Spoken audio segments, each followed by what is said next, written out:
Muy buenas tardes, muy buenas noches. Bienvenidos otra vez a otra cápsula de Ciencias Naturales. Y hoy día vamos a trabajar en lo que respecta al módulo 3, que lleva por nombre o como título Materia y Entorno, el agua que necesitamos. Bien, espero que tengan una excelente semana en sus trabajos y arrancamos.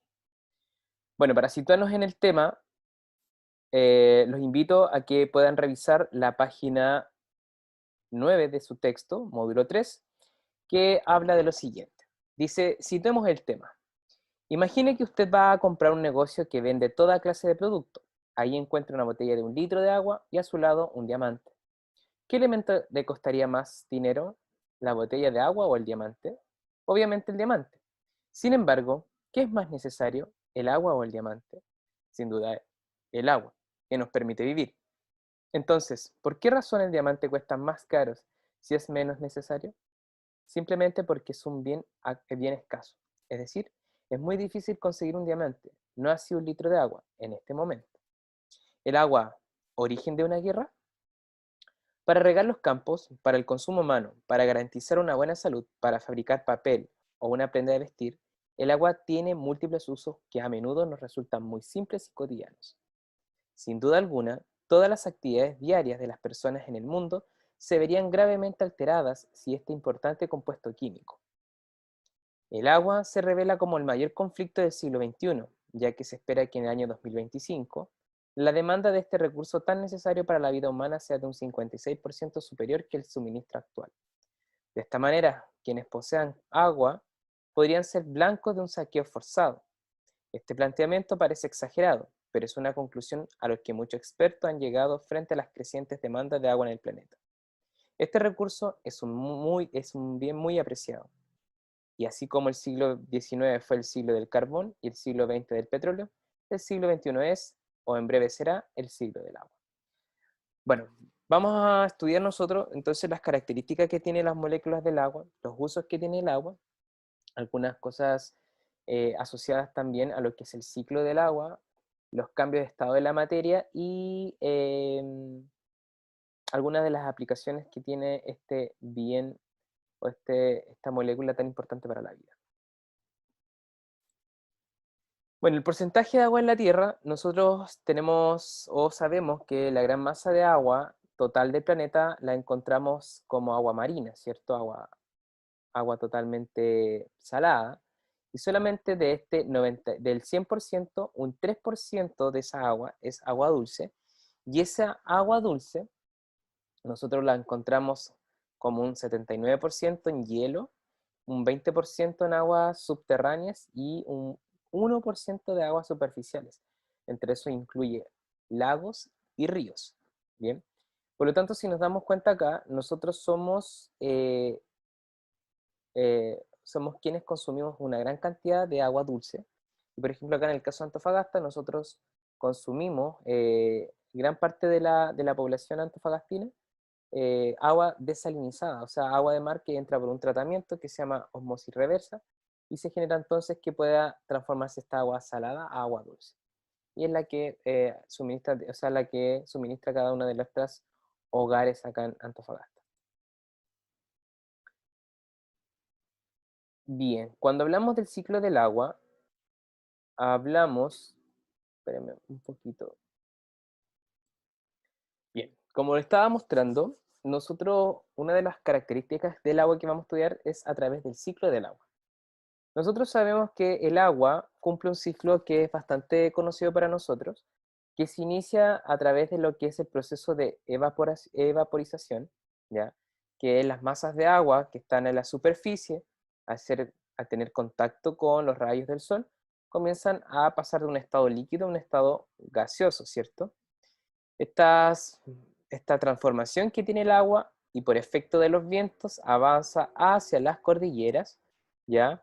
Para generarse entonces, debido a los diferentes cambios de presión y de temperatura, precipitaciones, ¿bien? Que van a generar entonces que el agua infiltre a través de las capas de la corteza terrestre o bien se genere una escorrentía, o sea, bajen a través de los ríos hacia otra vez el mar, donde se transforman también en el camino, pueden transformarse como en lagos, o bien simplemente seguir una ruta como río. Bien, por lo tanto, este ciclo se da constantemente, ¿ya? No se necesita de una alta temperatura, el agua puede pasar desde ya unos 17, 20 grados, puede ir cambiando rápidamente de estado líquido a estado gaseoso.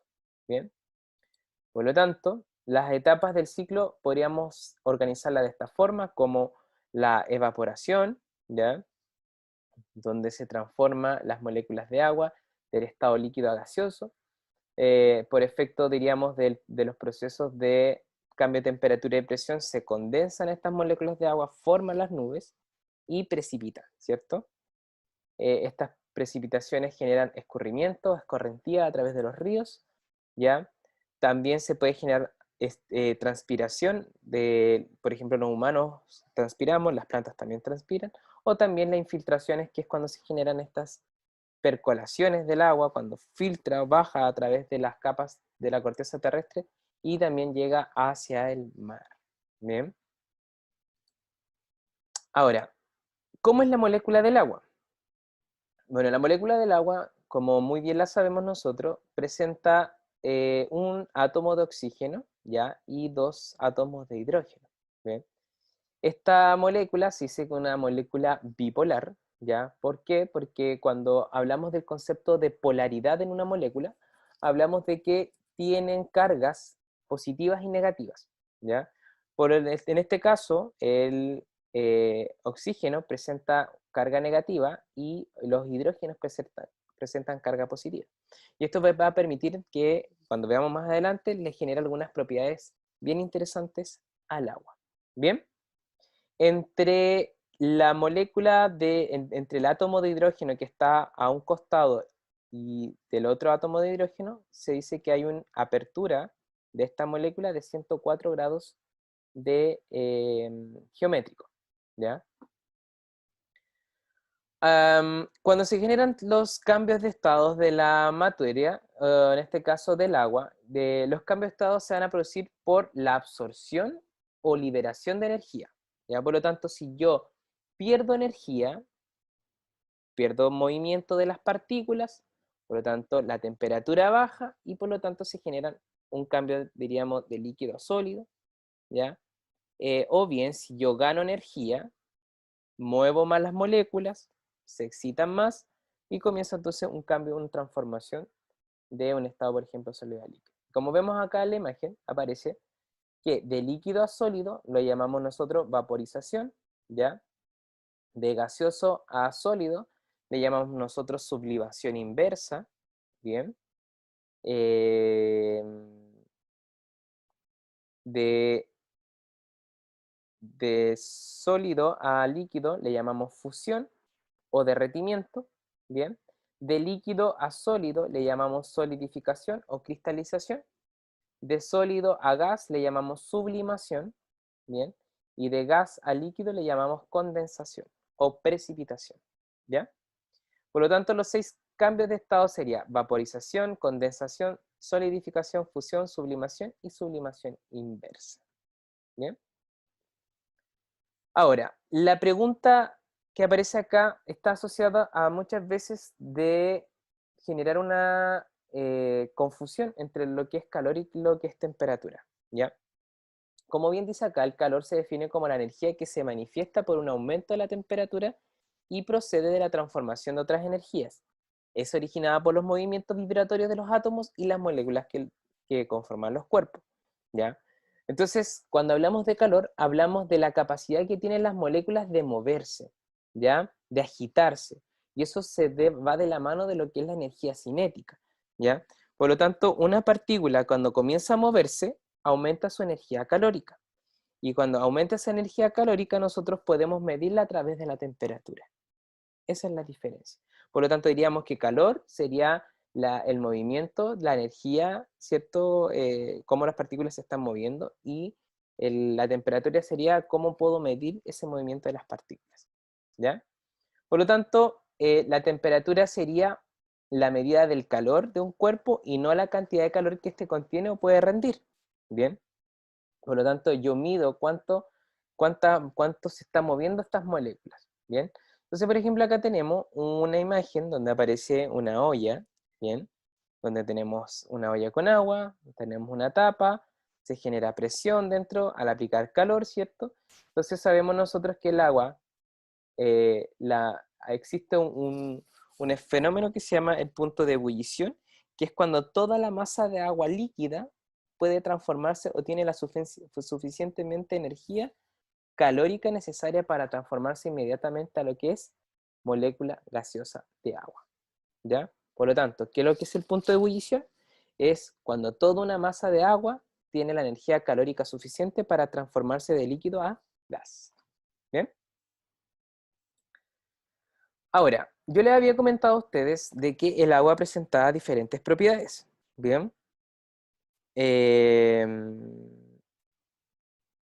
Entonces, lo primero que, si lo llevamos a lo que es las características que presentan los animales o los cuerpos o los seres vivos, es que sabemos que el agua equivale al 50 o 90% de todo lo que es la masa de un ser vivo. ¿Ya? Nosotros específicamente los seres humanos tenemos 66% de agua. Eso es todo, o sea, de todo el 100% de nuestro cuerpo, el 66% es agua. ¿Bien? Más del 75% de la superficie terrestre también es agua, ¿ya? Y como bien acá aparece, el agua presenta varias propiedades. La primera propiedad se le conoce como la alta tensión superficial. ¿Qué quiere decir eso? Como el agua genera, diríamos, uniones con otras moléculas de agua, forman una verdadera red, ¿ya? Que al estar en contacto con una sustancia de menor densidad, como por ejemplo el aire, se genera como una verdadera cama elástica, ¿ya? Por lo tanto, hay algunos objetos, algunas sustancias, como por ejemplo hojas de los árboles o insectos de bajo peso, de baja masa, que se posan sobre la masa de agua y se genera como una verdadera cama elástica, ¿ya? Y a eso se le llama tensión superficial. ¿Por qué? Porque los átomos de hidrógeno se unen y forman verdaderos puentes, ¿ya? Que se conocen como puentes de hidrógeno, forman una red, una malla, y eso se le conoce como propiedad del agua, en el cual presenta alta tensión superficial, ¿ya? Como aparece en el segundo ticket, el calor, o sea, el agua también presenta alto calor específico. Y significa eso que el agua necesita harta energía calórica para pasar de un estado líquido a un estado gaseoso. O en el fondo podríamos decir que el agua pasa de estar, necesita harta energía calórica para pasar de un estado a otro. ¿Bien? Excelente. ¿Qué más? El siguiente es el alto calor de vaporización, que corresponde a la cantidad que va asociado a la característica anterior, de que como necesita de alto calor específico para poder, diríamos, generar un cambio de estado, el alto calor de vaporización es que se necesita alta energía calórica para que el agua pase del estado líquido a gaseoso. Por lo tanto, el que sea alto calor específico va de la mano con alto calor de vaporización, o sea, se requiere de sobre los 40 grados centígrados para que pueda pasar inmediatamente de estado líquido a gaseoso. ¿Bien? Cuando hablamos de solvente universal, se dice que como el agua presenta esta dipolaridad o esta bipolaridad de tener cargas positivas en los átomos de hidrógeno, negativas en los oxígenos, hay moléculas entonces que o se ocupa el agua como para poder disolver sustancias, ¿ya? Por ejemplo, si yo tengo un vaso con agua, ¿ya? Y le agrego sal de mesa, cloruro de sodio, el sodio se va a unir, el sodio que tiene carga positiva se va a unir con las cargas negativas que tiene el oxígeno, y las cargas negativas del cloruro se unen con el hidrógeno, por lo tanto se disocia, se disuelve. ¿Bien? Y así sucede con gran parte de sustancias, por lo tanto eso se conoce como un gran solvente universal. tendencia a ionizarse, ¿ya? El agua, cuando se une una molécula de agua con otra molécula de agua, forma dos moléculas, diríamos, que presentan cargas eléctricas al unirse, una que se conoce como hidronio, ¿ya? Y un grupo hidroxilo, que en el fondo hace que el agua pueda convertirse en una sustancia iónica, o sea, en una molécula que presenta cargas eléctricas, ¿ya? Pero eso es una reacción reversible, por lo tanto el agua se transforma en iones, se devuelve de nuevo a transformarse en moléculas de agua, y así sucesivamente. ¿Bien? Perfecto.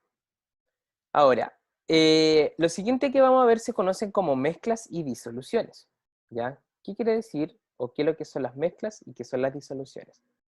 Bueno, lo primero que tenemos que saber nosotros es que existen las sustancias puras y las mezclas, ¿ya? ¿Qué es una sustancia pura? Las sustancias puras están formadas por un solo tipo de sustancia. Poseen una composición fija o definida de los diferentes estados físicos de la materia. Eso quiere decir que no la sustancia que yo voy a estar estudiando o trabajando siempre se mantiene en un estado. No es que esté en un estado y varía en otro, sino que se mantiene fijamente en ese estado. ¿Ya? Presentan propiedades características como la temperatura de ebullición, específica y constante, o la densidad. ¿Ya? Y estas pueden ser los elementos y los compuestos químicos. ¿Bien? Y acá abajo aparece una imagen donde aparecen tres elementos químicos. Bueno, en verdad son los tres, son iguales, ¿ya? Que se llama el moscovium. Y es un elemento químico que ha sido creado en un laboratorio y es una sustancia pura. ¿Qué son las mezclas? Las mezclas son combinación de dos o más sustancias puras, que pueden estar en cantidades variables, conservando sus propiedades individuales. Sus componentes pueden ser separados u obtenidos mediante métodos físicos, y esta clasificación se conoce como mezclas homogéneas y mezclas heterogéneas, ¿ya? Por lo tanto, es una mezcla de sustancias puras, y que van cambiando algunas propiedades en cuanto a su conservación individual, ¿bien? Bueno, acá aparece un resumen donde aparecen lo que estamos estudiando. Lo que son las mezclas, como bien dijimos, es una unión de dos o más componentes o sustancias puras. Se produce un cambio físico. ¿Cuáles son los tipos de mezclas? Dos tipos, homogéneas y heterogéneas. Las homogéneas, los componentes se distinguen a simple vista, y una aleación, como por ejemplo, es una mezcla homogénea de los metales. ¿Bien? Como por ejemplo el bronce. ¿Bien? Cuando hablamos de las mezclas heterogéneas, los componentes no se distinguen a simple vista. ¿Bien? Ok. Cuando hablamos de una reacción química, ¿ya? Lo tomamos desde el punto de vista de que para hablar de una reacción química nosotros tenemos que recordar de que la materia no se crea ni se destruye, solo se transforma y se distribuye, ¿ya? Por lo tanto, cuando hablo de una reacción química, como aparece acá, yo voy a hablar de que necesito de reactivos, ¿ya? Y al mezclar estos reactivos yo obtengo productos, ¿bien? Por lo tanto, necesito yo reactivos para generar unos productos. Y esto nosotros lo conocemos como unas reacciones químicas, ¿bien? Y acá tenemos, por ejemplo, una reacción química entre dos moléculas de cloro y dos moléculas de hidrógeno, ¿cierto? Por lo tanto, tenemos cloro molecular e hidrógeno molecular. Y como producto voy a formar dos moléculas de ácido clorhídrico, ¿ya? Si ustedes se dan cuenta, esta ecuación es una ecuación química balanceada, porque si yo cuento la cantidad de reactivos, debe ser igual a la cantidad de productos que se forman. Por lo tanto, si tengo dos átomos de cloro, en los productos tengo que tener dos, uno y dos. En el caso del hidrógeno, tengo los reactivos dos hidrógenos, en los productos tengo uno y dos. ¿Bien? Y como había dicho yo, para que se puedan unir, por ejemplo en este caso el cloruro tiene carga negativa, los hidrógenos tienen carga positiva, al unirse entonces forman este ácido que se conoce como ácido clorhídrico. Entonces no olviden qué son los reactivos y qué son los productos. y que reactivo, o la cantidad de reactivo tiene que ser la misma, igual a la cantidad de productos. Entonces, por ejemplo, acá, lo que yo le hablaba de la ley de la conservación de la materia, hablamos de que la materia no se crea ni se destruye, solo se transforma, ¿cierto? Entonces acá tenemos, por ejemplo, hidrógeno gaseoso, y lo tenemos, por ejemplo, 4.032 gramos de hidrógeno molecular, que se dice también, cuando aparece un 2, un subíndice 2. Más un cloro gaseoso, que tenemos 141.812 gramos de cloro molecular, voy a formar ácido clorhídrico. Entonces, por ejemplo, acá tengo 4.032 más 141.812 gramos, me da como producto final un líquido, ¿ya? Que es el ácido clorhídrico, y que equivale a 145.844 gramos, que en el fondo es la suma de reactivos 1, reactivo 2, y que me da como resultado, diríamos, este producto. ¿Cómo se explica esto? Ya sabemos que la cantidad de reactivos es igual, o 100 por ley, tiene que ser igual a la cantidad de productos. ¿Bien? Existen unas unidades químicas que se llaman unidades químicas de concentración, y donde ustedes pueden, diríamos, calcular la cantidad de, por ejemplo, de masa que hay en una reacción, o el volumen de una reacción, o la cantidad de masa y volumen que tiene una reacción química, ¿ya? Entonces, estas unidades, como bien dice acá, dice las unidades físicas de concentración están expresadas en función del peso y del volumen en forma porcentual, y son las siguientes. Acá tenemos tres.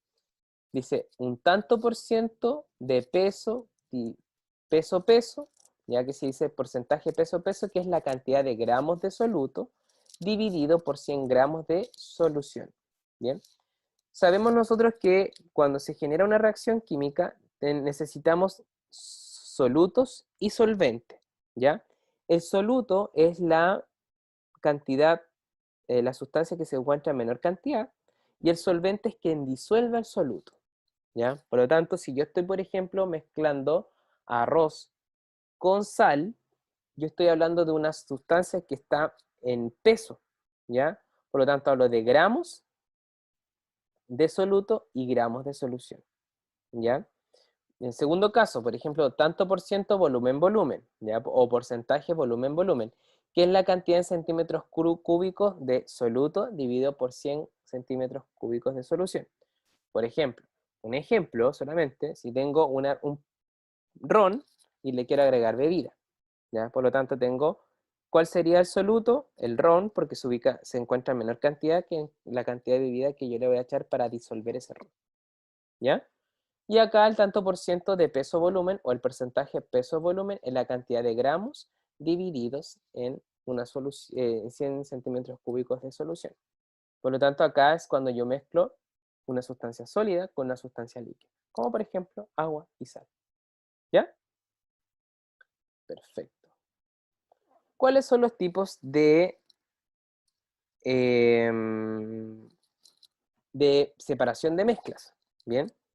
Hablamos de que existen varios tipos de separación de mezclas a través de procesos físicos, ¿ya? Como por ejemplo la tamización, que se ocupa diríamos, una malla, ¿cierto? Con diferentes tamaños del calibre de esa malla, del poro de esa malla, y por lo tanto uno va generando una separación en cuanto al tamaño de las partículas en cuestión de la cual yo estoy o quiero separar, ¿cierto?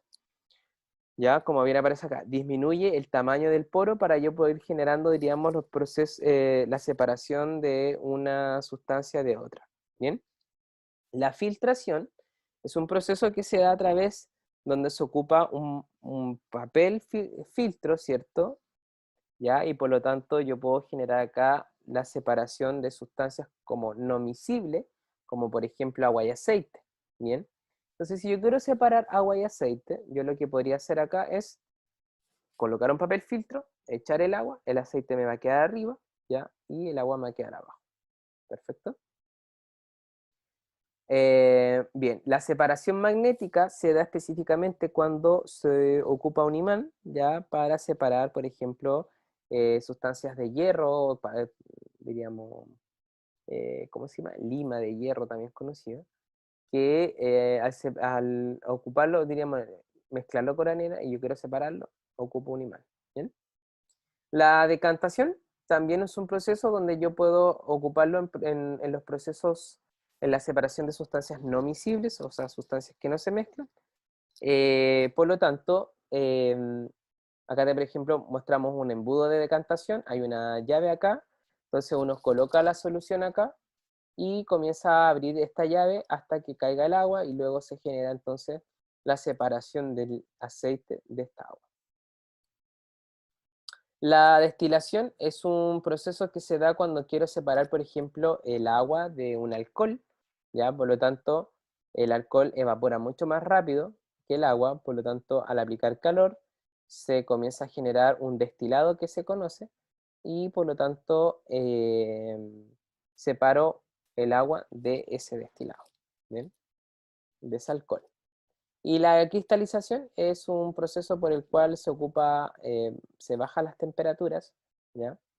Para separar algunas sustancias, por ejemplo, si tengo, y dice cristales de sulfato de sodio y agua, por lo tanto, los sulfatos quedan abajo cristalizados y puedo separarla del agua. ¿Bien?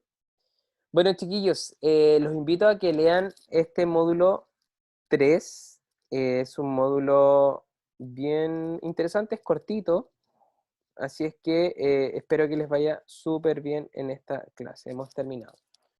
Que les vaya bien. Chao, chao.